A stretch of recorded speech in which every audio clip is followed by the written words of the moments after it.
सभी दर्शकों को मेरा नमस्कार।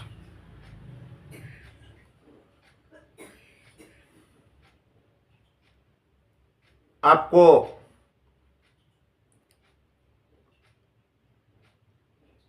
जानकर इस बात की हैरानी होगी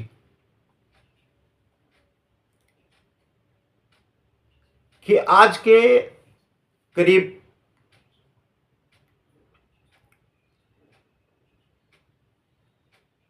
250 वर्ष पूर्व, या यूं कह लें कि लगभग 200 वर्ष के पहले,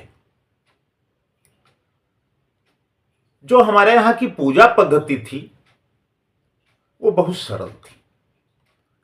इसके हमें प्रमाण मिले हैं।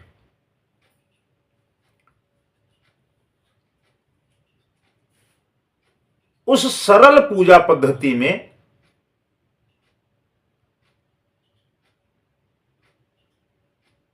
वेद मंत्रों को सन्निहित नहीं किया गया।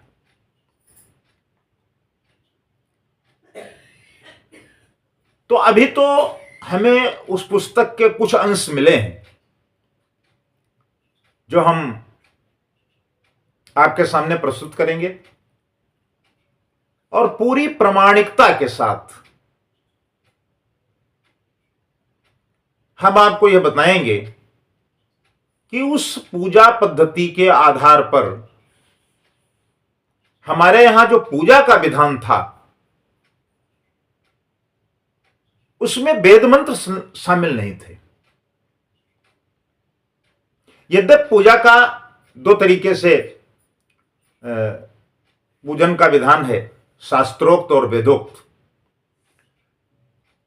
लेकिन शास्त्रोक्त पूजा में वेद मंत्रों को समाहित करने का जो काम हुआ वो कब और कैसे हुआ,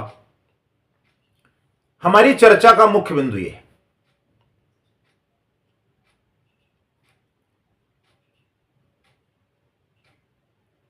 हमारे उत्तर प्रदेश में मां दुर्गा की बहुत ही सरल पूजा पद्धति हमें प्राप्त हुई है।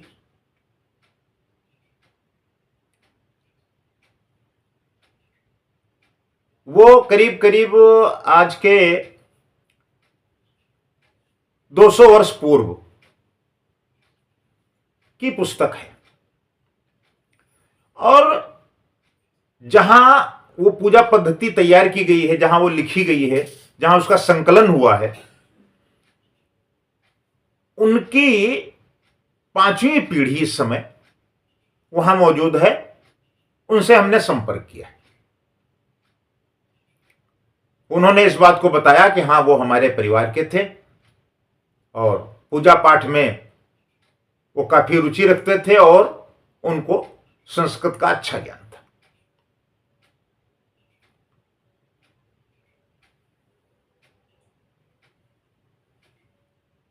तो जो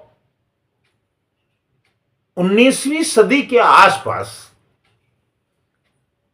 जो पूजा का विधान प्रारंभ हुआ,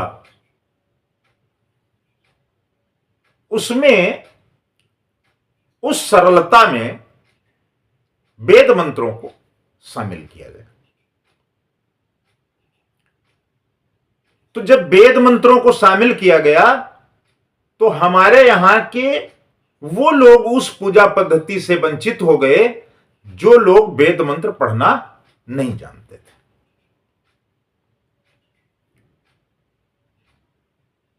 यद्यपि इस पर अभी शोध कार्य चल रहा है कि इस तरीके की पूजा पद्धति की रचना करना, इसका कोई विशेष महत्व था या इसके पीछे का उद्देश्य क्या था, उस पर अभी चर्चा चल रही है। और उसमें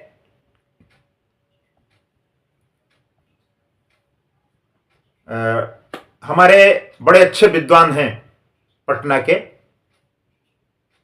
पंडित श्री भवनाथ झा जी, उनसे इस संदर्भ में मेरी वार्ता हुई। तो उनके द्वारा जो पांडुलिपि उपलब्ध कराई गई है, उसका संकलन किया जा रहा है और उनके द्वारा बताए गए